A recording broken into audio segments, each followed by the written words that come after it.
राजभर के प्रभाव का आकलन करने के बाद ही तय होंगी सीटें। पूर्वांचल की 28 लोकसभा सीटों पर है अच्छी तादाद। नमस्कार, आप देख रहे हैं अमन लेखनी न्यूज। भाजपा और सुभासपा के बीच गठबंधन को भले ही तय माना जा रहा है, लेकिन सीटों को लेकर मामला फंसा है।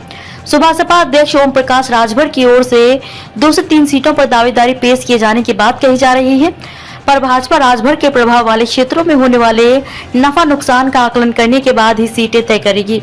इस मुद्दे पर जल्द ही दोनों दलों के नेताओं के बीच दिल्ली में बैठक होने की संभावना है। दरअसल 2019 में हुए लोकसभा चुनाव में भाजपा गठबंधन एनडीए को प्रदेश में 64 सीटें मिली थी। इनमें से 62 पर अकेले भाजपा ने जीत दर्ज की थी। अब 2024 में होने वाले लोकसभा चुनाव में भाजपा प्रदेश की सभी 80 सीटों को जीतने का लक्ष्य लेकर तैयारी कर रही है।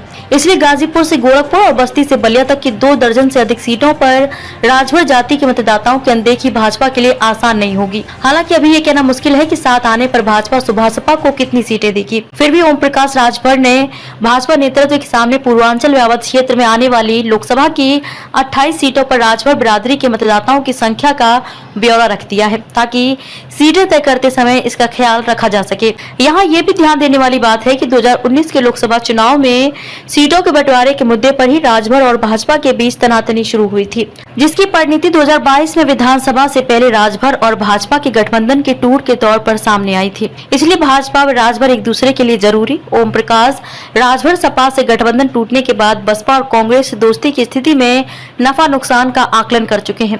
उनकी समझ में यह आ चुका है कि भाजपा के अलावा किसी अन्य दूसरे दल से गठबंधन करने पर उनकी वह कीमत नहीं रहेगी।